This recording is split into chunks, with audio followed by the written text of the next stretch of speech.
Bueno, bien. Lo que vamos a ver hoy son las formas en que se activan los linfocitos T, que es una de las instancias centrales de lo que es la activación de la respuesta inmune adaptativa. O sea que es uno de los componentes muy importantes del curso. Y bueno, vamos nomás a ir empezando. O sea, como puntapié inicial, recordemos que hay un componente de la inmunidad que es la respuesta inmune innata, que hace el trabajo primario, digamos, que es el reconocimiento y activación de mecanismos efectores locales, que ustedes ya saben que son que tienen una forma de activación que es genérica para los distintos patógenos, y que eso ocurre en el sitio de infección y también las funciones efectoras. O sea, la inducción y las funciones efectoras ocurren ambas en el sitio de infección. Pero ustedes ya saben que eso es el puntapié inicial justamente para que información desde el sitio de infección vaya a dar a lo que llamamos sitios de inducción, que tienen que ver con el tejido linfoide secundario. En el sitio de inducción, los eventos más importantes que van a ocurrir son tanto la activación de las células T como de las células B. Y acá es importante que discutamos el rol que cumple cada una de estas células, ¿no? Cómo se complementan y qué cosas hacen. Y una primera diferencia que hay es el tipo de epítope que reconoce. Y hay una diferencia, pero que también indica la complementariedad que tienen estas células. Los linfocitos B son los que van a secretar luego los anticuerpos que van a actuar con su antígeno. Y lo que está representado acá arriba es una molécula que sería una proteína con una glicosilación. Y lo que ven en celeste serían posibles epítopes B, que son partes de la proteína que están expuestas al solvente. O sea, los linfocitos B van a reconocer en una proteína intacta su superficie, epítopes que están en la superficie. Y los linfocitos T, por otro lado, van a reconocer tanto péptidos que pueden derivar de la superficie como del interior de la proteína. ¿Y esto por qué es importante? Porque la superficie de las proteínas son más fáciles de modificar. Desde el punto de vista funcional, es muy importante que un anticuerpo pueda reconocer la superficie de una proteína porque, por ejemplo, son motivos de la superficie de una proteína los que se unen a un receptor viral, ¿no? Eso sí que es importante. Pero el linfocito T tiene una función que no viene determinada por el reconocimiento de la proteína intacta como tal, sino por los fragmentos que genera. Y decíamos que estos fragmentos pueden generarse del interior de la proteína, que es más difícil de modificar. O sea, muchos patógenos, ante la presión de los anticuerpos, van a modificar los epítopes de su superficie, pero no les resulta tan fácil porque el core de la proteína está muy empacado y es difícil cambiar aminoácidos sin que se arme el lío, ¿tá? Entonces, eso es un poco de vista, un punto de vista conceptual de cómo es la estrategia de reconocimiento. Y bueno, y en ese sentido se complementa porque hay una parte de la inmunidad adaptativa que está mirando a la superficie de las proteínas y hay una que tiene un rol más abarcativo, ¿tá?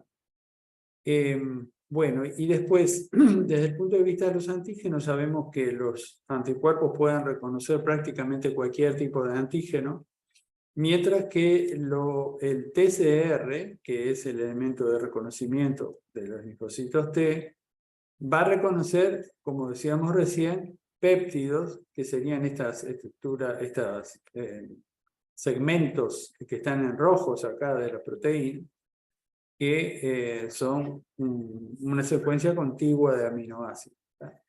Ese va a ser su ligando, y la clase pasada vimos en detalle que ese ligando tiene que estar formando un complejo con moléculas propias, las moléculas del complejo mayor de histocompatibilidad, que se acuerdan que había de dos tipos, MHC de clase 1 y MHC de clase 2. ¿Tá? Dependiendo de si del origen del donde se generan los péptidos, si son antígenos que provienen del citosol, van a determinar en MHC de clase 1, y si son antígenos péptidos que se derivan de antígenos extracelulares o vesiculares, MHC de clase 2. ¿Ah? Bueno, tanto los anticuerpos secretados como las células T que se producen como respuesta a una infección en el sitio de inducción, como decíamos, luego van a viajar vía sangre hacia el sitio de infección, y ahí van a sumar funciones efectoras a las que ya tenemos en la inmunidad innata.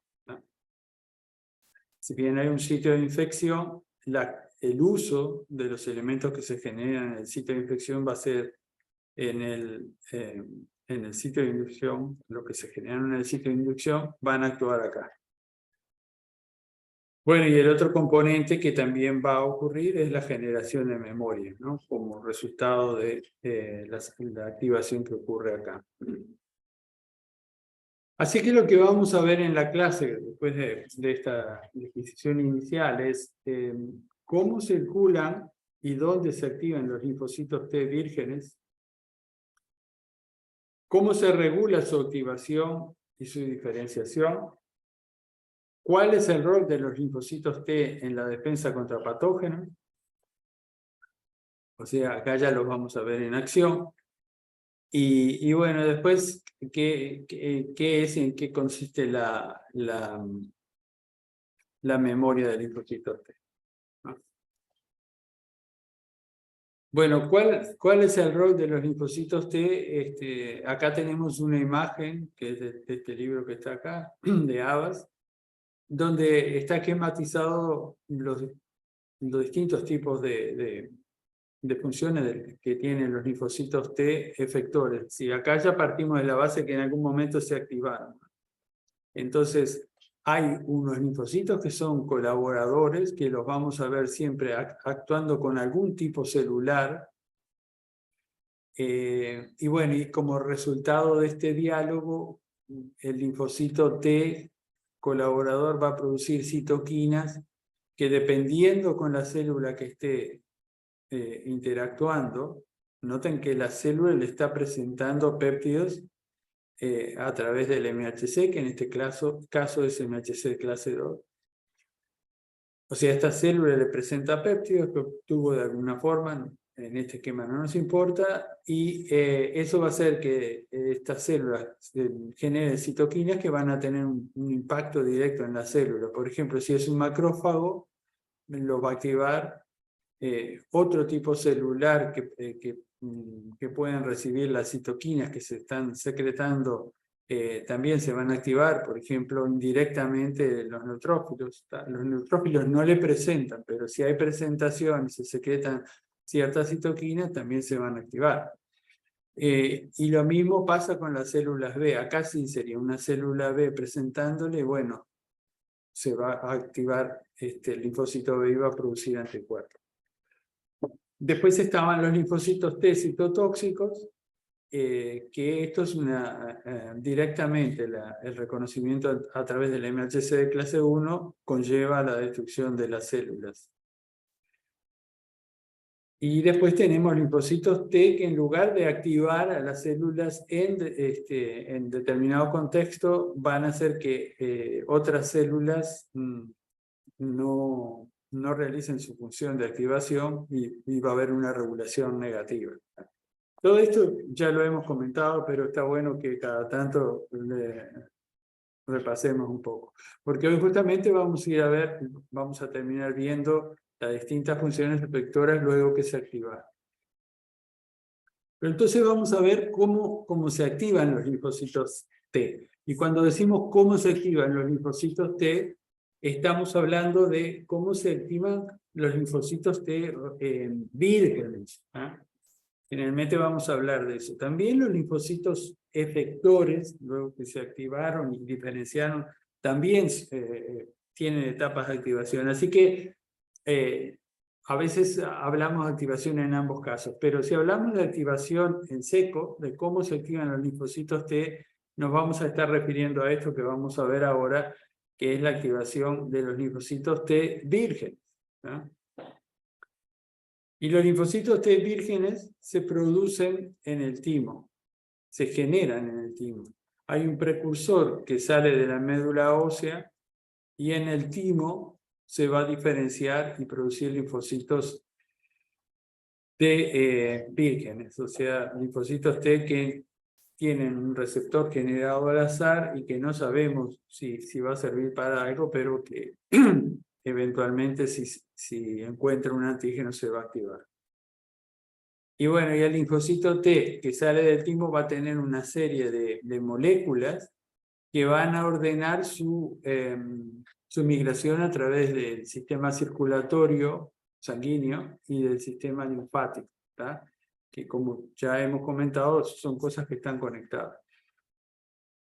Entonces el linfocito T sale a circulación a través de la sangre, recorre los capilares que irrigan los ganglios linfáticos. Esto sería un ganglio, por ejemplo, o otro tejido linfoide secundario. Y en esos capilares tienen una estructura especial que son las vénulas del alto endotelio y secretan esta quimoquina que vemos acá. Y eso atrae a los linfocitos T vírgenes, ¿no? Y hace que extravasen desde el capilar hacia el tejido linfoide. Y bueno, y una vez que ingresan al tejido linfoide, tienen una permanencia allí por cierto tiempo y eventualmente podrán ahí encontrar su antígeno o no. Pero esta extravasación, que sería un poco lo que está representado acá, y que acá agregamos más detalles, tiene que ver con la interacción con determinadas moléculas que expresan las células endoteliales de esta región, ¿no? Acá se ve una célula una vénula del alto endotelio, donde hay marcadores específicos que están vinculados con las interacciones de esta célula y que promueven su extravasación. Estas moléculas, que serían estos que están acá, serían este conjunto de moléculas las expresan estas vénulas del alto endotelio y los linfocitos T vírgenes expresan este conjunto de moléculas que pueden interaccionar con esto. O sea, inicialmente la selectina interacciona con el glicam 1. Es una interacción débil, pero permite que la célula comience a frenarse. Luego eso da la oportunidad para que a su vez los receptores para quimoquinas, el ganglio está produciendo esta quimoquina y por lo tanto eso es uno de los factores que atrae a esta célula. Hay una interacción con esta quimoquina y esta interacción hace que aumente la afinidad de este receptor por estas integrinas. Y bueno, de todas estas interacciones se dispara el mecanismo por el cual la célula puede extravasar, o sea, se abre camino entre dos células del endotelio y ingresa al ganglio. El ganglio sería esto que está en celeste acá. Acá vemos cómo una célula se ha frenado y empieza a hacer eso que le llamamos rodamiento. Acá vamos a ver que células que están haciendo la extravasación, ¿sí? Y hay otras células que ya migraron en su momento y ya están en el tejido de Ganglia. Este mecanismo, que ya lo hemos comentado en otras clases, se aplica también para el reclutamiento, por ejemplo, de neutrófilos en el sitio de infección. Pero obviamente las moléculas que van a estar involucradas en ese otro caso van a ser distintas que estas que tenemos acá, ¿no? Y bueno, lo mismo pasa cuando los linfocitos T, luego que como vamos a ver, se diferencian en linfocitos efectores, es decir, que están prontos para actuar y que van a actuar en los sitios de infección, ahí también los endotelios que están vinculados al sitio de infección van a estar expresando una serie de moléculas de adhesión distintas a estas, pero que son justamente compatibles con las que va a expresar un linfocito T efector. El mecanismo va a ser siempre rodamiento, interacciones de mayor afinidad y la trasvasación. Bueno, pero ¿qué pasa si no hay antígenos que encuentre el linfocito? Entonces el linfocito sigue haciéndose el circuito por el cual va por llega por la sangre al ganglio y luego a través del conducto torácico va a conectar de nuevo con la sangre y volver a la circulación, ¿no? Y hace todo este circuito. Entonces, ¿qué sentido tiene tener a los linfocitos circulando de esta forma? A ver, ¿qué les parece a ustedes? ¿Para qué servirá esto?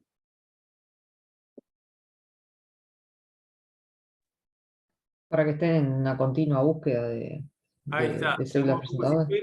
como si fuera la policía y estuviese patrullando, ¿verdad? En vez de estar en la seccional parado el linfocito, no, está completamente circulando, recorre los ganglios y así va a tener la oportunidad de encontrar o no su antígeno. Bueno, y estos datos son importantes porque, a diferencia de los linfocitos B, por ejemplo, los linfocitos T vírgenes, acá falta una T, los linfocitos T vírgenes tienen una larga vida media de años, ¿no? Y además tienen la posibilidad de autorrenovarse por replicación en la periferia. Y bueno, eso es muy importante y al final de la clase vamos a hacer una pequeña reflexión sobre eso, de lo que ocurre a lo largo de la vida de las personas, porque a medida que avanza el tiempo, la actividad de generación de linfocitos T por el timo cae. Cae hasta el punto que se atrofia el timo y deja de producir linfocitos T. Y eso ocurre, es gradual, pero digamos a los 60 años ya no hay actividad de generación de nuevos linfocitos T. Y bueno, y ahí es muy importante entonces la capacidad de autorrenovar, porque ahí el individuo se queda con lo que generó a lo largo de su vida y bueno, con eso se la va a tener que arreglar.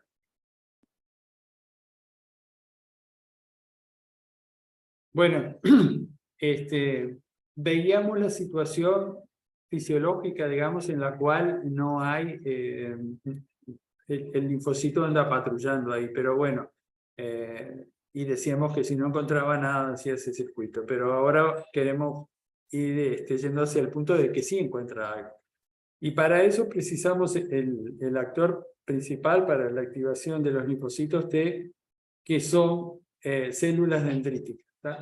Hay células dendríticas que en el tejido linfoide tienen que interactuar con los linfocitos vírgenes que tienen especificidad por lo que sea que la dendrítica está presentando.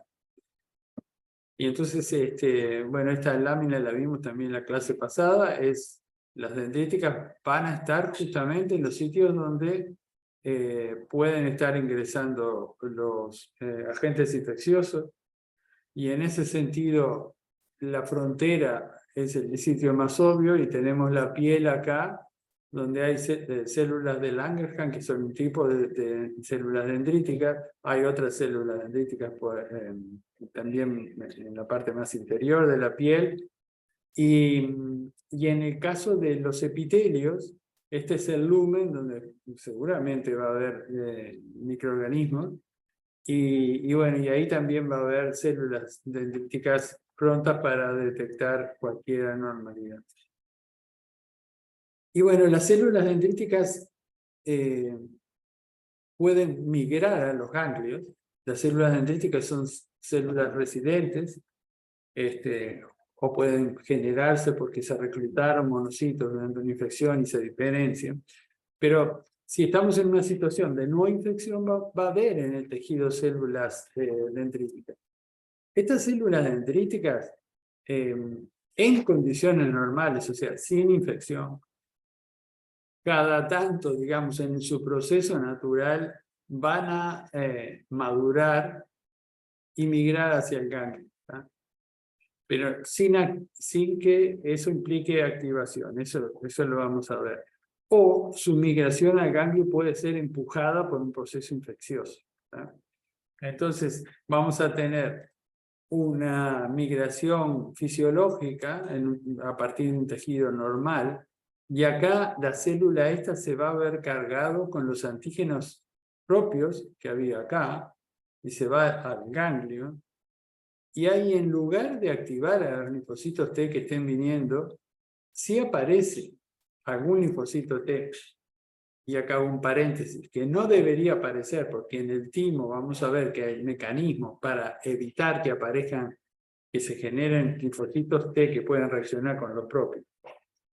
A pesar de eso, a veces falla el sistema. Bueno, si llegase a aparecer acá un linfocito T que reconozca alguno de los péptidos propios que trajo de acá, entonces, en ese caso, por venir de un contexto no inflamatorio, fisiológico, esos linfocitos T van a ser inducidos a formas de tolerancia, ¿tá?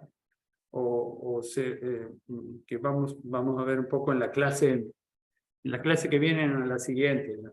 Lo llamamos, pasan a un estado de anergia, o incluso pueden ser convertidos en células regulatorias, ¿tá?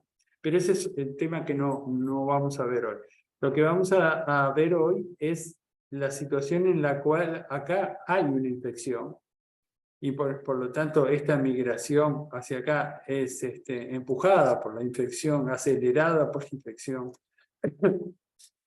Y la célula ahora, la célula dendrítica, va a madurar y activarse. No solo madurar, se va a madurar y activar. Y esta sí puede activar linfocitos T.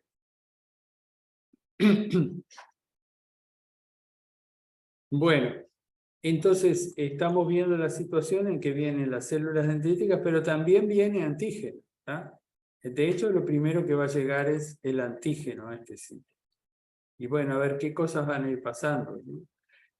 Bueno, lo primero que va a haber pasado es que la célula dendrítica va a salir de... Esto representa una célula dendrítica que estaba en el tejido periférico, eso que veíamos, ¿no? Que es una célula residente que está preparada para detectar peligro, pero que en sí, como decíamos, no se va a activar fuera de su proceso normal de maduración, a menos que aparezca un agente agresor. Entonces, para estar preparada para detectar ese agente agresor, está equipada con un montón de receptores de detección de PAMs, ¿sí? Y para eso tiene un alto repertorio de receptores para PAMs, ¿sí? Receptores TOL, leptina de tipo C, etcétera, etcétera. Y luego también tiene una gran capacidad de muestreo, ¿sí? Esa capacidad de muestreo es importante porque justo su función va a ser llevar los antígenos, ya sea propio y en el proceso fisiológico ir al ganglio, o si hay una infección, hacer un muestreo de los antígenos del agente infeccioso. Y para eso tiene una gran capacidad de fagocitosis, ¿no? Incluso de cosas que estén optimizadas por el complemento. Tiene una alta tasa de macropinocitosis. La macropinocitosis es el englobamiento de de la matriz extracelular, de los fluidos de la matriz extracelular en forma inespecífica, metiendo todo. Y ahí, como siempre, van a entrar antígenos propios y si hay microorganismos o subproductos. Bueno, y entonces eso le da digamos, la materia prima para presentar y carga sus moléculas del MHC, pero la célula dendrítica inmadura no está expresando gran cantidad de MHC en su superficie, ¿no? En forma latente lo puede hacer, la ha sintetizado la molécula y está acá, pero no tiene activa la exportación hacia la superficie. La otra característica es que son residentes, y esto que decimos que no presentan antígenos ahí, pero que sí tienen receptores para quemoquinas o componentes del sitio donde están, o sea que están ancladas a través de esos receptores para moléculas locales, ¿eh? Si hay un estímulo a través de los PAMs y la célula se activa, entonces tenemos lo que decíamos recién, que madura y migra hacia el ganglio.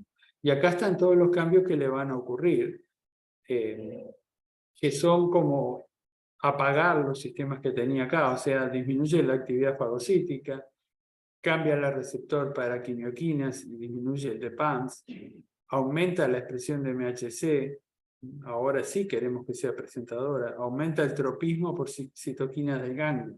Y esto es muy importante. O sea, antes tenía receptores para quimioquinas locales, para moléculas locales, ahora va a adquirir tropismo por el ganglio. Y el otro cambio súper importante, por eso está en negrita acá, es que ahora va a expresar moléculas coestimulatorias. ¿Qué son moléculas coestimulatorias? Las moléculas coestimulatorias son un receptor celular que luego va a poder interactuar con el linfocito T, con receptores del linfocito T que actúan en el disparo de la activación. Y si no están estas moléculas, no hay activación de los linfocitos T. Estas moléculas las llamamos colectivamente B7, a veces D7-1 y 2, y estos son unos nombres más técnicos, CD80 y CD86. Es B7-1, B7-2. Y además van a empezar a expresar el proceso de expresión de este ligando, CD40. Esta es otra molécula que ustedes tienen que empezar a familiarizarse con ella. Interviene en muchos procesos en los cuales vamos a tener una célula actuando con otra, ya sea para activarla, para destruirla, etcétera, etcétera. Bueno, entonces, como vemos, la dendrítica cambia muchísimo y ahora acá lo volvemos a representar. Esto sería la dendrítica en el sitio de infección, pero si ocurren este tipo de estímulos, más los que mencionábamos recién, entonces vamos a tener una célula dendrítica que cuando llegue al ganglio va a tener la capacidad de activar a un linfocito T porque va a expresar estas moléculas coestimulatorias, B7-1 y B7-2, las que mencionábamos acá, ¿no? Esto de acá.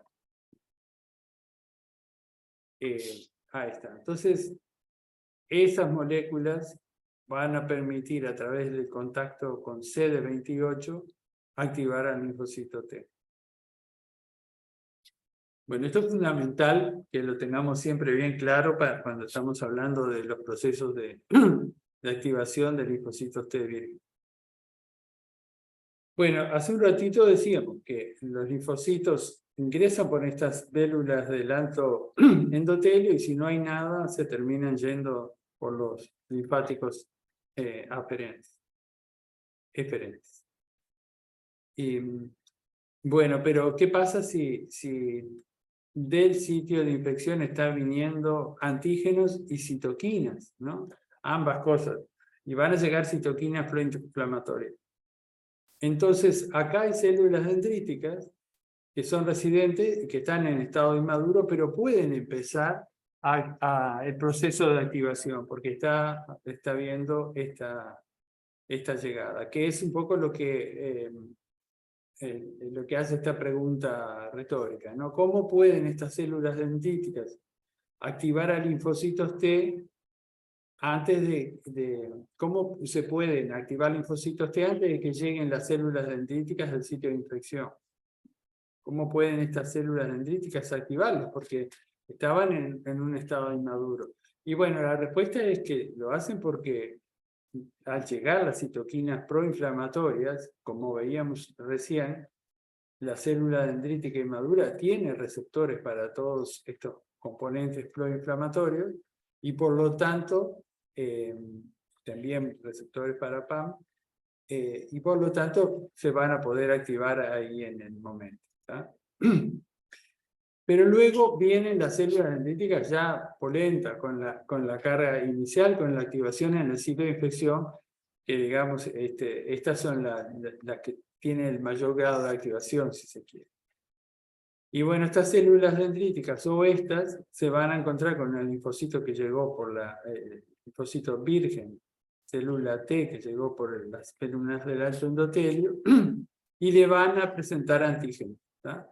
Obviamente este linfocito T podrá o no reaccionar con el antígeno o con el péptido que está siendo presentado en el MHC. Eso obviamente en la mayoría de los casos la respuesta va a ser que no, pues no puede, pero va a haber algunos linfocitos muy raros, raros digo por ser muy escasos en la población total de linfocitos T, va a haber algunos pocos que sí van a poder reaccionar con los péptidos que esté presentando la dendrítica. ¿Tá? Y acá estamos hablando de presentación tanto de MHC de clase 1 como de clase 2. Y se acuerdan que teníamos ¿cuántas moléculas del MHC? 6 de clase 1 hasta 12 de clase 2. Así que va a haber un montón de complejos de péptidos y bueno, algún linfocito reconocerá otro reconocerá el otro y otros, como ya dijimos, no van a reconocer nada, la mayoría. Bueno, y como resultado de esa interacción, tanto esta como esta, habrá algunos linfocitos que se activen. Acá no está dibujado, pero lo primero que va a pasar es que aumenten el número. Lo primero que hace un linfocito cuando se está activando es expandir, porque cada uno de ellos es un clon, entonces aumenta el número de clones. Y en el proceso, además de expandirse, se van a diferenciar y ya van a dejar de ser linfocitos vírgenes, como eran cuando llegaron, y van a adquirir funciones efectoras. Y acá ven que hay una flecha que va para un lado y otra para el otro. ¿Qué simboliza eso? Bueno, en este caso simboliza que estos linfocitos que se están activando adquieren un perfil efector que va a ser útil en el sitio de infección. Entonces, tiene que emigrar del ganglio y por circulación vía linfa primero y después circulación llegar al sitio de infección. ¿Tá? Y ese es, por ejemplo, activar macrófagos, reclutar neutróficos, etc. Pero va a haber otra población que se va a quedar en el ganglio porque como ya dijimos, hay linfocitos T que lo que hacen es activar a los B. ¿Tá? Bueno, muy bien. Entonces, algunos detalles de lo que es el proceso de activación. Lo que estamos viendo además para enfocarnos es la activación de linfocitos vírgenes que reconocen péptidos asociados al MHC de clase 1 o de clase 2. ¿Tá? Esos son los dos que están representados acá en este momento, CD8+, CD4+, que tienen TCR alfa-beta. Alfa-beta son los dos tipos de cadena. Esos linfocitos son los que reconocen péptidos en el MHC y tienen su correceptor correspondiente. Hay otro tipo de linfocitos T que también se generan en el timo, que esos se activan por otros caminos. En el curso no los vemos en profundidad, vamos a mencionar algo en algún momento de qué funciones hacen. pero nos centramos en estos que son los linfocitos T principales en el funcionamiento del sistema inmune adaptativo. Bueno, entonces, yendo a más detalles de la activación, acá lo que tenemos representado es el receptor T, que en realidad es un complejo que tiene estas otras proteínas asociadas, epsilon, delta, gamma, epsilon y la cadena Z. Y como estos hexágonos que hay acá simbolizan motivos de tirosinas que se pueden fosforilar, ¿tá? Y eso depende de algunas quinasas que están presentes por ahí, pero que deben darse las condiciones para que puedan fosforilar. Entonces, este es un linfocito T, acá tenemos el TCR, y acá estamos representando un linfocito T CD4 positivo. Recuerdan que hay linfocitos T CD4 y CD8, como veíamos recién, pero en este ejemplo ponemos un CD4. Y como ven, el correceptor está asociado a una región de la membrana que se llama lipid trap. Esta región de la membrana está formada, a diferencia del resto, es mucho más rica en colesterol y en glicofingolípidos. Y hay muchas proteínas de membrana, como es el caso de CD4, que tienen preferencia por estar en esta región, mientras que el TCR está en la zona más no lipid trap de la membrana, ¿no? Entonces, ¿cuándo aparece el antígeno? Que para nosotros el antígeno en un linfocito T es el MHC péptido. Se une el TCR al MHC, pero también el correceptor. ¿Se acuerdan de la clase pasada que el CD4 se une a una región del MHC de clase 2? Y esa unión cambia la preferencia por estar en la membrana del TCR, que es reclutado a la zona de lipid wrap, donde está entre otras, esta quinasa, y esa aproximación es lo que permite que comience la fosforilación y que dispara las señales. Y acá hay un sistema de multiplicación. Todos estos detalles se los estoy presentando como para que tengan una idea, no son de los detalles que tienen que ustedes pensar que se tienen que aprender así con nombres, ¿no? Es que tengan una idea de cómo es el mecanismo disparador a nivel molecular y a grandes rasgos, porque esto está lleno de detalles. El otro punto muy importante es qué tanto alcanza con esta señal. Hace un rato decíamos que era muy importante, supongamos que esta es una célula dendrítica, ¿no? Lo que está acá arriba. Este es el linfocito T.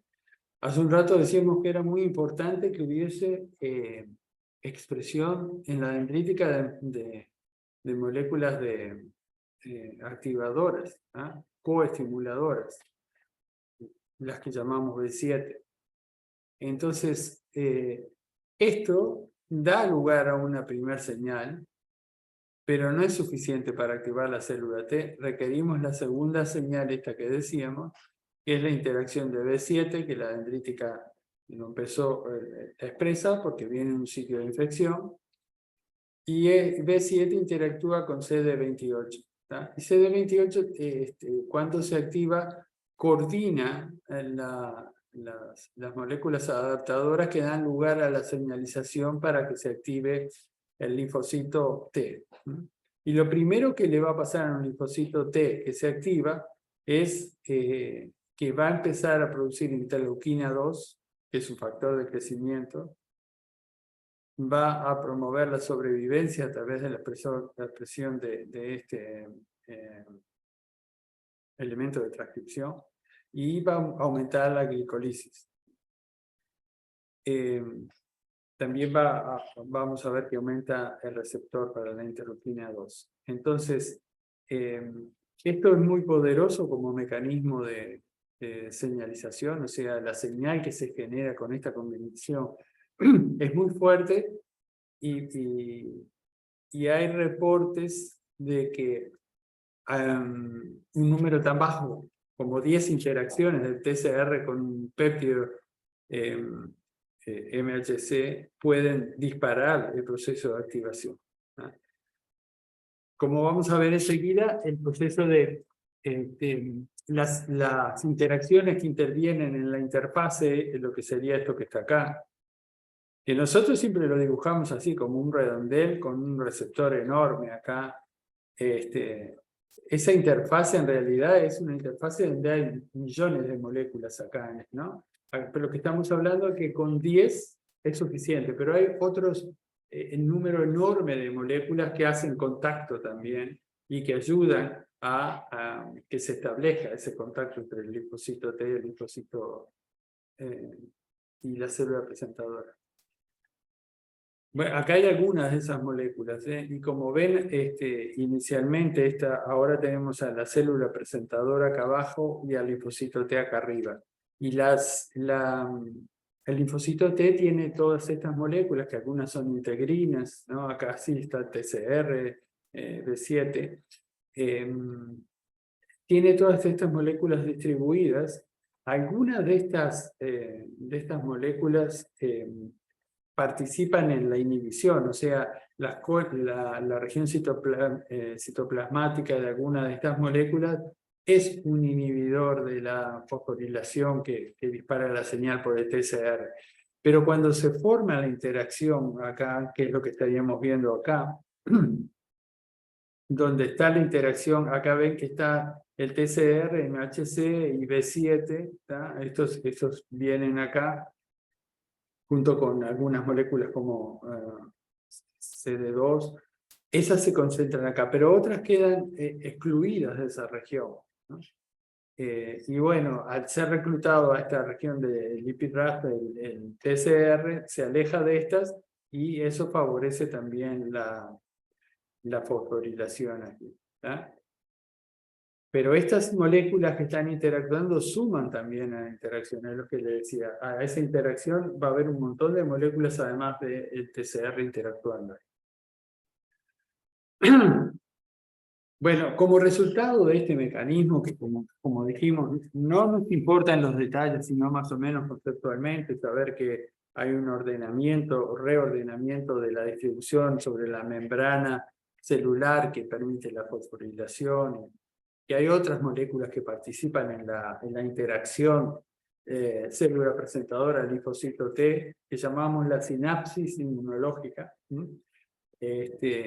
Bueno, ese mecanismo da lugar a una rápida amplificación clonal, o sea, lo primero que le va a pasar a la célula es multiplicarse, ¿tá?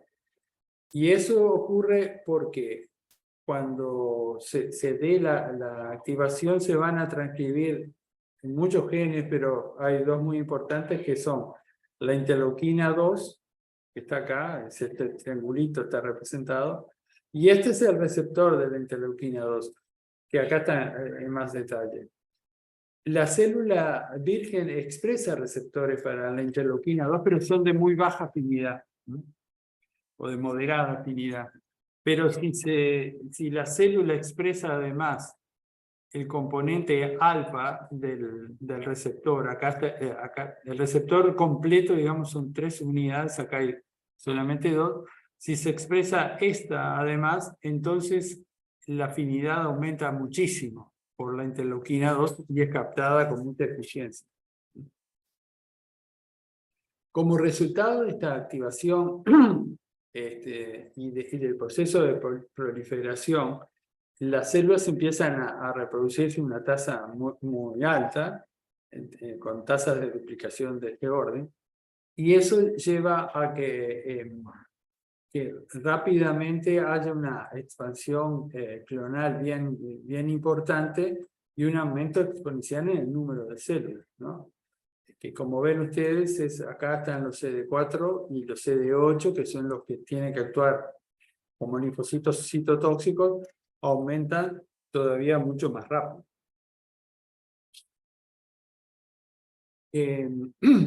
Bueno, cada célula puede dar lugar a 50.000 células más en una semana, ¿no? Y eso, imagínense que esa es la razón por la que veíamos este tema con los de los ganglios, ¿no? Estos aumentos que hay acá son porque el ganglio se llenó de linfocitos T y eventualmente capaz que de linfocitos beta. Pero bueno, la razón de eso es este mecanismo por el cual se secreta la interleuquina 2 y a su vez la célula tiene receptores.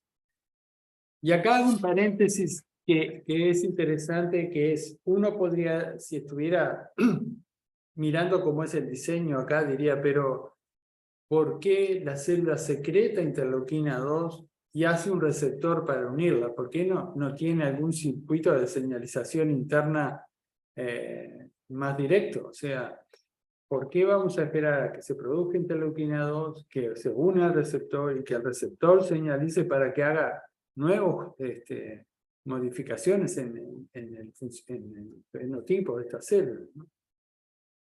Y cuando veamos las células reguladoras vamos a ver que sí que hay una funcionalidad, hay algo que es interesante de que la interleuquina 2 es volcada al espacio y de ahí la tiene que captar la célula compitiendo con otras, ¿tá? Y cuando veamos las células reguladoras vamos a ver que las células reguladoras son muy buenas para robar esta interleuquina 2 y por lo tanto si es necesario evitar que las células T se activen, ¿tá? Es un mecanismo de regulación.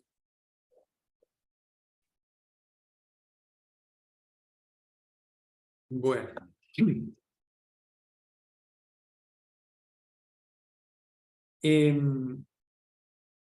Otras cosas que pasan cuando en esta interfase, además de esto que vimos, de este empuje de la proliferación. La activación está determinada también por cambios que se ocurren cuando empieza a darse el contacto entre las dos células, que sería esto que estamos viendo acá. Esta es una célula T antes de la activación y la célula dendrítica que la está activando. Ven que acá aparece este ligando CD40, este receptor CD40. Y bueno, cuando empieza a producirse la activación, porque se dieron estas interacciones y estas que están acá, la célula T también reprograma la expresión de este ligando. El ligando para CD40. ¿tá? O sea, esto empieza a promover son de los primeros pasos para dar lugar a la activación, esto que veíamos de la interleuquina 2, pero también se complementa con esto. O sea, acá aparece este ligando para CD40, que en realidad tiene efecto sobre la célula dendrítica y la hace expresar más moléculas coestimulatorias. Y porque este es un diálogo que estas interacciones demoran tiempo, ¿no? Algunas horas entre células. Bueno, y a su vez, este es un mecanismo muy importante de amplificación de esa señal, que también justificará por qué 10 interacciones de estas permiten disparar la activación. Pero si no es controlada, ese efecto que veíamos del ganglio que se inflaba va más allá de lo fisiológico y puede dar lugar a una sobreactivación y los daños consecuentes. Por lo tanto, luego de un tiempo de activación, el linfocito T también empieza a expresar una molécula que es reguladora negativa. ¿tá? Y es esta que está acá, que se llama CTLA4. Y la ven acá. Y esta molécula tiene efecto porque, a diferencia de CD28, que se une también a las mismas moléculas de 7, a diferencia de estas no promueven una activación, no dan lugar a esta señal que vemos acá. Estas dan lugar a una señal negativa para la célula T y también tiene cierto efecto sobre la dendrítica. Y este elemento regulador es fundamental, no es un detalle menor, y si se carece de esta regulación por CTLA4, hay problemas serios. ¿no? Y animales que carecen del gen para CTLA4 mueren tempranamente, o sea, si se hace un animal se le bloquea CTLA4 en forma 100% absoluta, se muere por linfoproliferación descontrolada, ¿no?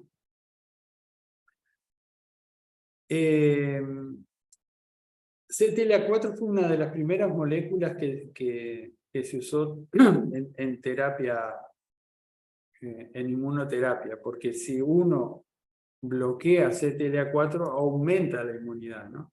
Dijimos que si la bloqueamos del todo aumenta tanto que los individuos se mueren. En un funcionamiento normal esto se autorregula, pero por ejemplo si hay un proceso tumoral donde el tumor regula a la baja al sistema inmune y lo trata de controlar para que no lo destruya, ahí se ha visto que bloquear CTLA4 con anticuerpos monoclonales mejora la situación de muchos pacientes, ¿tá? También hay otro regulador negativo que no lo vamos a ver acá hoy, que se llama PD1, que es todavía mejor. Pero bueno, yendo a CTLA4, esto se ha usado con fines terapéuticos y en 2018 la persona que lo descubrió ganó el premio Nobel, ¿no? Junto con otros. Bueno, muy bien. Entonces, el proceso tiene una enorme capacidad de amplificación, pero es importante que haya regulación también. Bueno, vieron que vamos agregando capas sobre esto, ¿no? Entonces tenemos una primera señal que viene del TCR, una señal reforzada que viene por B7 actuando con CD28, donde acá también, como vimos, participó la interacción CD40 ligando del CD40, que aumenta en la célula presentadora la expresión de B7. Pero hay también otra instrucción que le da la célula presentadora a los linfocitos T. Y esa es una instrucción que depende de qué citoquinas y otras moléculas que va a secretar la célula presentadora, para que le digan, de cierta forma, a este linfocito T cómo se tiene que diferenciar además de multiplicarse, ¿no? Porque en la activación los linfocitos proliferan, aumentan en número, pero además se tienen que diferenciar. Y eso tiene que ver con las funciones efectoras que van a cumplir. Y las funciones efectoras van a estar muy determinadas por las citoquinas que vienen del medio. Acá vemos una célula dendrítica, por ahora miremos solo esto. Hay una célula dendrítica y un linfocito T que se está activando, tiene capacidad coestimulatoria, esto es B7 y esto es CD28, se dan las condiciones para activar. ¿Y cómo se da la diferenciación dependiendo de las citoquinas? Bueno, vamos de a poco. Tenemos primero patógenos de tipo 1. Estos son virus y bacterias típicamente. Estos virus se combaten muy bien con células citotóxicas, por ejemplo, y con macrófagos activados. Entonces, para eso precisamos que se nos generen células TH1. Y eso es lo que ocurre porque estos patógenos inducen a la célula dendrítica a secretar interleuquina 12. La interleuquina 12 va a activar también las células NK que hay por ahí, que secretan interferón gamma, y en conjunto, la interleuquina 2 y el interferón gamma, este que está acá, nos va a diferenciar las células T, que se están activando, en un fenotipo TH1.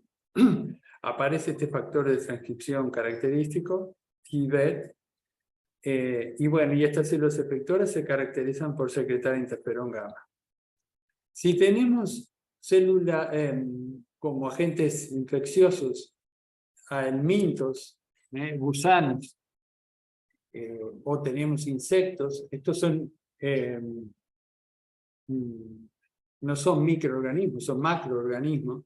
Ahí el tipo de respuesta que nos sirve es la que producen los linfocitos TH2, que tienen como característica la expresión de este factor de transcripción, que secretan estas citoquinas que están acá, Y bueno, para que se generen esto, va a haber una serie de señales, algunas todavía no muy caracterizadas, pero algunas que provienen de la secreción, cuando estas células encuentran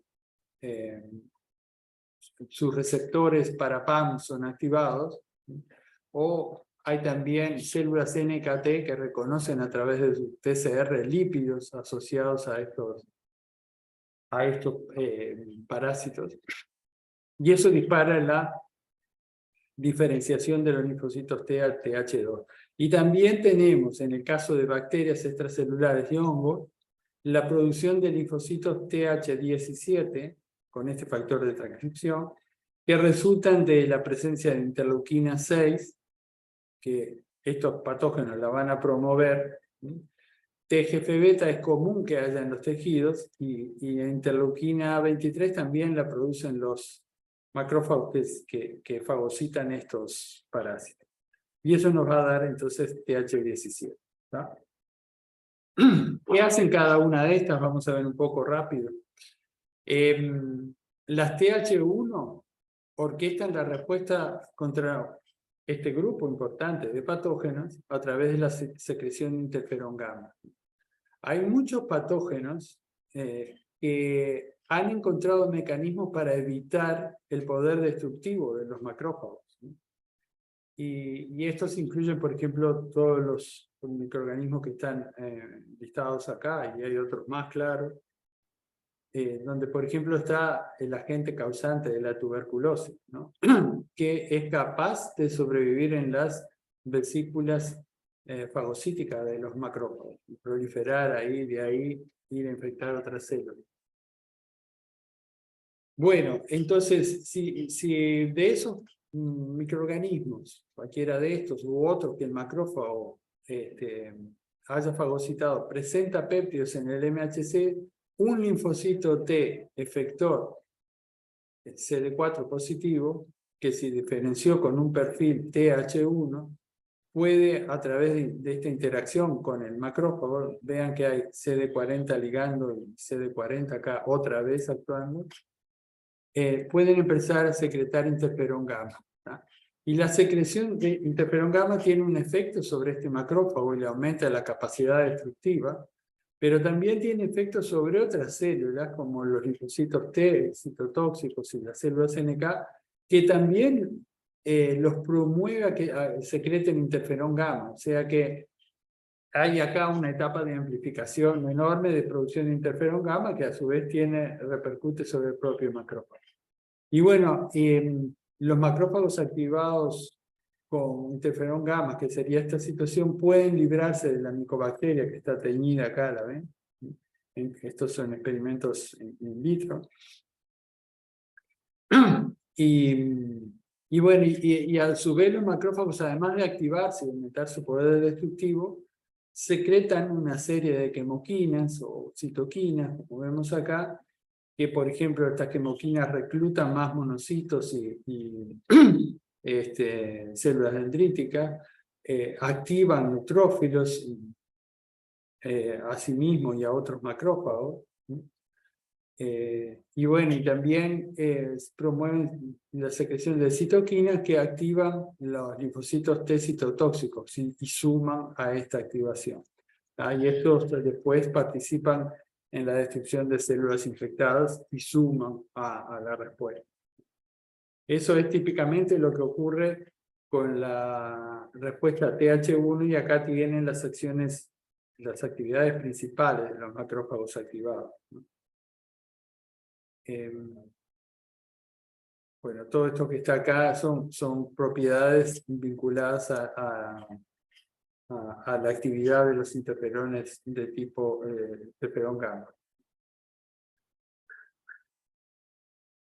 Bueno, después tenemos los linfocitos TH2. Este es un linfocito TH2 que recibe un estímulo, un TH2 efector, ¿no? Acá ya no estamos hablando de activación, estamos hablando de linfocitos efectores que están actuando en el sitio de infección. Lo mismo pasaba con el caso anterior de la interacción con el macrófago. Entonces, si hay de alguna forma esta célula presentadora presenta componentes de estos agentes infecciosos, y este linfocito se había diferenciado en tipo TH2, va a producir estas citoquinas. Y estas citoquinas tienen efecto sobre distintos tipos celulares, sobre los macrófagos, los activan, pero en un perfil alternativo al que veíamos hoy, que es el que veíamos recién, es una típica activación de macrófagos de tipo 1. Estas citoquinas inducen macrófagos de tipo 2 o activados alternativamente, que producen más bien estas citoquinas, ¿no?, que atraen las células vinculadas a la respuesta contra estos bichos, que son los eosinófilos, basófilos y los mastocitos también. Y también producen enzimas que degradan la quitina de los insectos y además proteasas que actúan en la remodelación del tejido. También estas citoquinas promueven en las células B la secreción de IgE, que, como vamos a ver, son importantes en la respuesta contra parásitos. Acá hay un montón de eosinófilos destruyendo una larva de esquizosoma, porque hay IgE que se unió al parásito y los eosinófilos tienen receptores para IgE. Pero también producen interleuquina 5 y estas otras, que esta tiene que ver con la sobrevivencia de eosinófilos, pero también la producción de IgA, y estas otras que tienen que ver con el reclutamiento de estas otras células que, como vemos acá, son necesarias para destruir estos parásitos. Algunas de estas citoquinas, como estas de acá, también tienen actividad sobre el músculo liso y, por ejemplo, tienen que ver con espasmos, que en el caso del intestino ayudan a expulsar los parásitos, pero que en alguna situación, por ejemplo, como en los cuadros asmáticos, son de las cosas en las cuales este sistema se fue de control, digamos, y tiene manifestaciones contraproducentes, ¿no? Las alergias están vinculadas a la actividad de estos tipos de linfocitos. Después nos quedan los TH17. Los TH17 son células, linfocitos T efectores, que están especializados en actuar contra patógenos extracelulares como las bacterias o los hongos. Los patógenos extracelulares, la mejor forma de eliminarlos es por fagocitosis. Si se trata de hongos pequeños como las levaduras o las bacterias, son fácilmente fagocitadas por los macrófagos y destruidas. Pero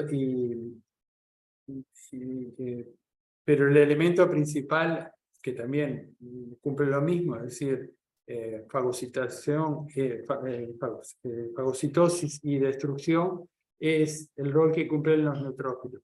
Y la función principal de las células TH17 es justamente reclutar neutrófilos a este sitio para contribuir con la fagocitosis que pueden estar haciendo los macrófagos.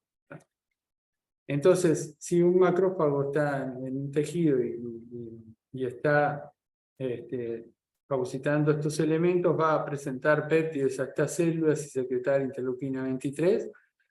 Los linfocitos TH17, cuando se activan porque recibieron presentación, van a tener actividad sobre células endoteliales o de estroma que están en el tejido. Siempre vamos a encontrar estas células en cualquier tejido infectado, y estas células van a ser inducidas por la interleuquina 17 que secreta este linfocito T para producir estas citoquinas que vemos acá, o quemoquinas, y este factor de crecimiento. Este actúa en la médula y hace que aumente la producción de neutrófilos y monocitos.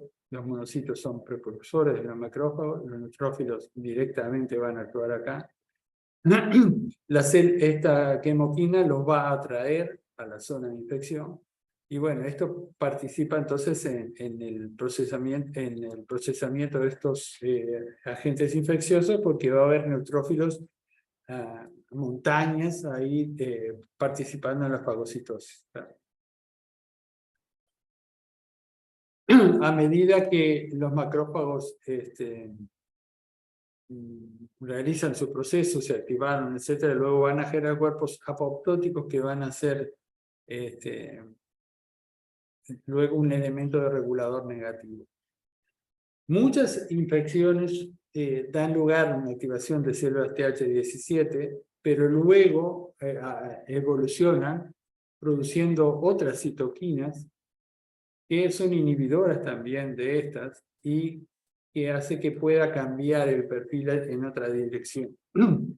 De hecho, la respuesta TH17 es muy potente en términos de la actividad de los neutrófilos que recluta, pero si en algunas situaciones, si no hay un cambio hacia otro perfil, pueden hacerse crónicas por activación y dar lugar a enfermedades autoinmunes. Y hay muchas enfermedades autoinmunes en las cuales las células TH17 son un componente importante.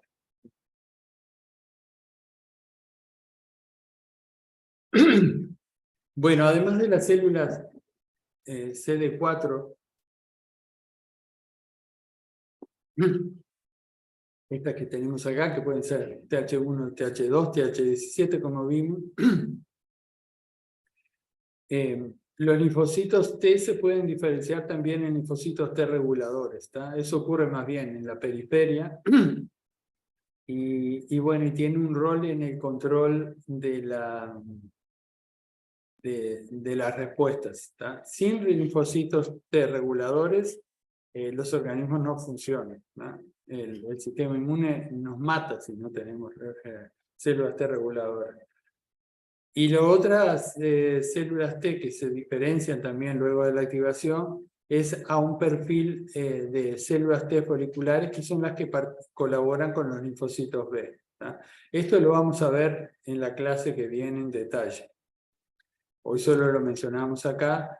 Y estos linfocitos T foliculares se quedan en el ganglio, mientras que los efectores, todos estos otros que vimos, salen del ganglio y van al sitio de infección. Los otros linfocitos que también es importante que se activen, sobre todo si tenemos infecciones de tipo 1, son los linfocitos TCD8 que tienen capacidad citotóxica de destruir células infectadas. Acá vemos un esquema en el cual aparece una infección viral y inmediatamente empieza a haber una respuesta de interferones. Primero, esto lo vieron en Nata, ¿no? Después de células NK, y la respuesta de células T citotóxicas demora en aparecer, pero después es muy potente y muchas veces es la que termina eliminando los virus, las células infectadas y productoras de virus. Y bueno, también acá hay una expansión muy rápida. La activación de los linfocitos T, CD8, puede ser directamente por células dendríticas que están infectadas con virus. Hay el proceso de pinocitosis de las células dendríticas hace que muchas de ellas se infecten con el virus que está generando la infección, pero eso es bueno para que presenten el MHC de clase 1 y para que la célula se active y presente mucha coestimulación. Pero si la célula dendrítica no se infecta,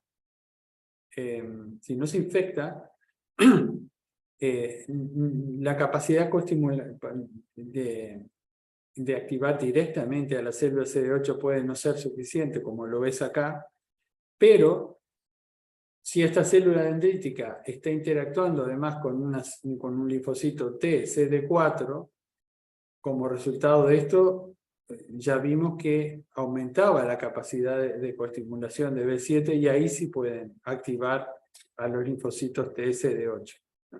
Y los linfocitos TSD8 después van a actuar de forma similar a como vieron para las células NK. Los linfocitos TSD8 tienen un arsenal de moléculas en sus gránulos, donde los más importantes son las granzimas y la perforina, Las perforinas permiten hacer un poro por el cual ingresan las granzimas, y estas granzimas van a disparar el proceso de apoptosis, activando caspasas, y las células T citotóxicas, al igual que las NK, también expresan este ligando de Fas, y si lo tocan en la célula que está infectada, esto también dispara la apoptosis. Y bueno, esto que veíamos acá es una célula, este es un linfocito T que está eliminando a una célula infectada. En realidad estas son células tumorales, el proceso es el mismo. Y acá vemos cómo más de un linfocito puede estar actuando a la misma vez con una célula y cómo le inducen el proceso de apoptosis, ¿no? Que es esa fragmentación que vemos que ocurre en determinado momento.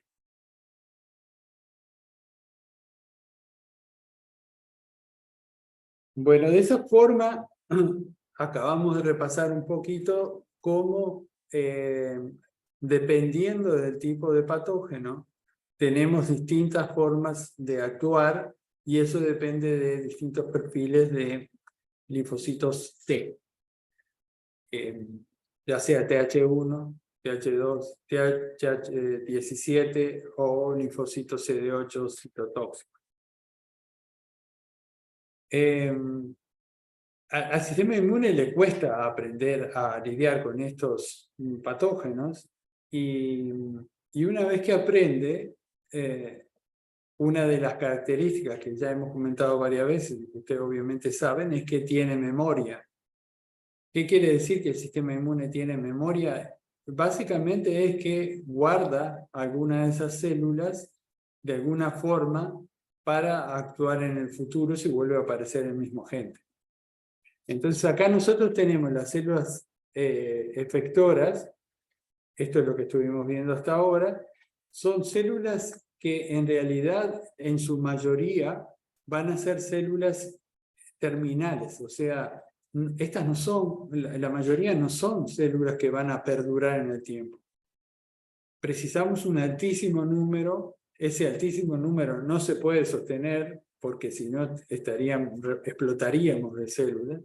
Entonces las células, después de que actuaron, tienen que ir muriendo, ¿tá? Cuando empieza a bajar el estímulo de las citoquinas inflamatorias, porque desapareció la infección, además empieza a desaparecer el antígeno, porque ya no hay más microorganismos, entonces empieza a bajar la producción de interleuquina 2, y además la interleuquina 7, que es una citoquina que promueve la sobrevivencia de muchas células, no actúa sobre estas células porque las células efectoras van perdiendo la calidad del receptor, pierden uno de sus componentes del receptor de la interleuquina 7 y no responden al factor de sobrevivencia. Y bueno, eso hace que se mueran la mayoría de las células que actuaron, ¿tá?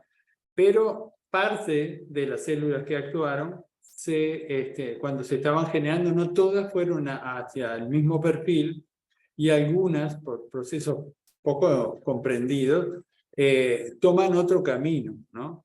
Y se convierten en células de memoria. O sea, lo que estamos diciendo es que hay un aumento enorme, y luego de que desaparece la infección, hay una bajada por mortandad, acá se mueren todas estas células, y después queda un punto de célula que no es mucho más grande que el que había antes, pero bueno, acá no había casi, ¿no? Queda un número relativamente bajo, pero con esa enorme capacidad de dispararse. Y en realidad, en el caso de las células T, hay dos formas de células de memoria, que son las que están acá. Unas son células de memoria que llamamos centrales. Centrales, ¿por qué? Porque tienen receptores en su superficie que las hace circular por el sistema linfático, sistema circulatorio, andan por ahí, ¿tá? Y después tenemos unas células de memoria efectoras que tienen un perfil más próximo a la activación. O sea, estas células requieren activarse y volver a diferenciarse, expandirse y diferenciarse. Estas ya están más diferenciadas y más prontas para actuar. Y hay como dos poblaciones, una que recorre el sistema, tiene una circulación más parecida a estas, sangre, sobre todo están en la sangre, y hay otra población que está residente en los tejidos, o sea, aprendieron a actuar vinculadas a tal territorio y en ese territorio se quedan poblando por si vuelve a aparecer una infección. Y estas tienen una gran capacidad de proliferación y estas no, estas son más ya con ya están más diferenciadas, pero sí pueden activarse para actuar. Y bueno, las células de memoria viven decenas de años, como lo vimos. Miren lo que dice acá. En vacunados contra la viruela se han encontrado células T de memoria hasta 70 años más tarde.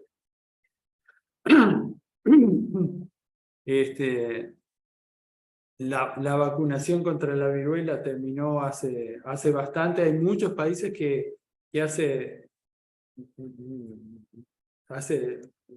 estos 70 años debe ser países donde está radicada la viruela y se sabe que no hubo activación en los últimos 70 años, ¿no?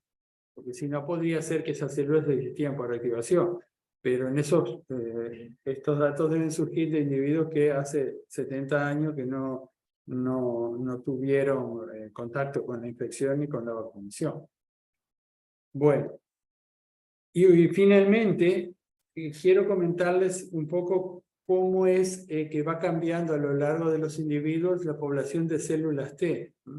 La población de células B no cambia mucho, la médula ósea las produce todo el tiempo, como pasa con muchas cosas en la vejez, empiezan a no funcionar peor que antes, es decir, la médula no va a producir tantas células B como producía antes, pero sigue produciéndolas.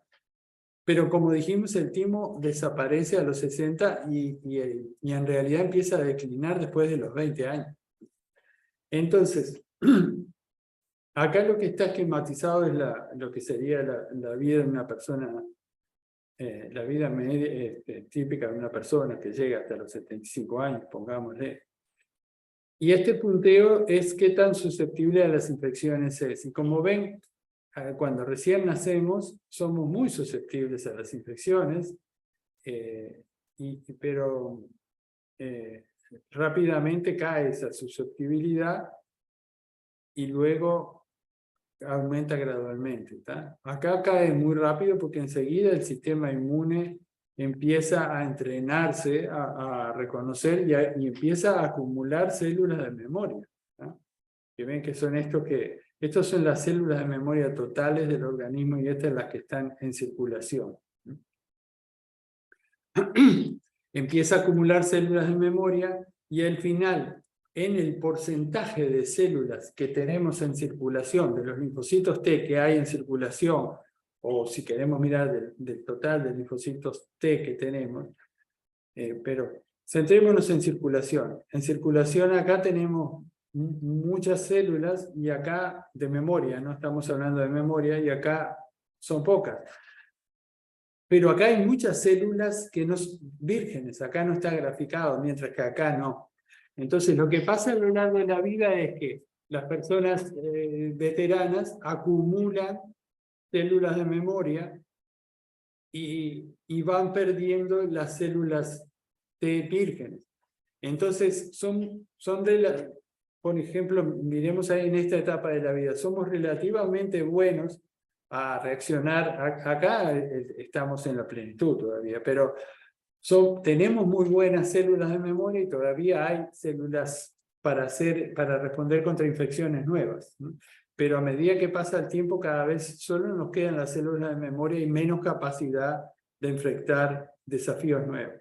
Y si aparece un patógeno nuevo en esta etapa de la vida, como pasó con el SARS, con el coronavirus, las personas veteranas acá tienen más dificultades para responder porque tienen poco repertorio de células a partir de las cuales montar una respuesta. En cambio, un bebé tiene todo su repertorio al máximo, ¿no? Bueno, eso es un poco, más allá de que además hay otras cosas en esta etapa de vejez que dejan de funcionar también. Es un poco como la cultura cognitiva. Cada niño no aprendió nada todavía, pero tiene una enorme capacidad de aprender. Y acá aprendió mucho, pero también nos empezamos a olvidar de las cosas, ¿no? No funcionan tan bien. Y bueno, y nuestra capacidad de aprender cosas nuevas cuando estamos veteranos está también dificultada, ¿no? Y ese es el paralelismo con que tenemos pocas células vírgenes y nos cuesta montar respuesta contra las cosas nuevas. Y en la cabeza nos cuesta aprender cosas nuevas. Bueno, muy bien. Entonces, ya redondeando, esta es la última slide. Tenemos que las células T se activan a través de la interacción con células dendríticas que se activaron, que se maduraron y activaron. Y como resultado aparecen poblaciones de células CD4, CD8. Las células CD4 a través de interferón gamma van a activar a macrófagos, células natural killers, para lidiar con este tipo de microorganismos, los microorganismos de tipo 1. Y eso va a aumentar la actividad de las células T citotóxicas también. Tenemos otro perfil de CD4 que actúa sobre parásitos y insectos, y que tiene colaborando con estas otras células de la respuesta innata.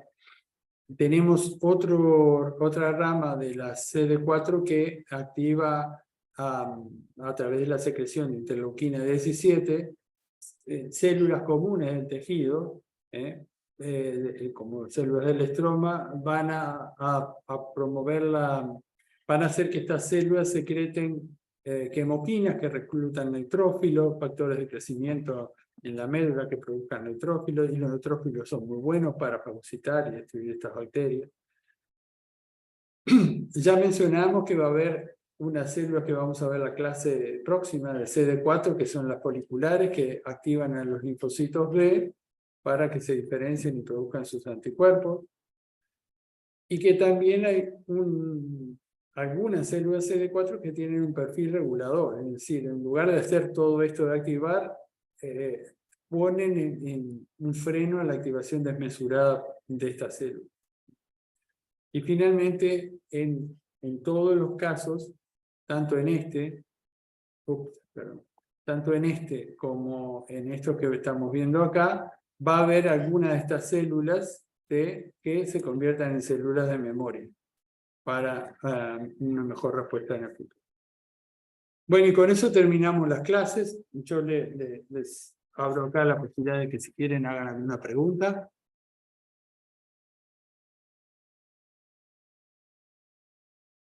Como siempre, en todo caso, tienen el mail para contactarnos después y hacer una pregunta si es que es así. Así que bueno, si no tienen preguntas, entonces nos vemos dentro de 2 días con la clase en la cual vamos a ver cómo se generan los anticuerpos a través de esta activación o por una vía independiente. Bueno, chao, hasta luego. Gracias, profe. Gracias, Hasta profe. viernes. Chao.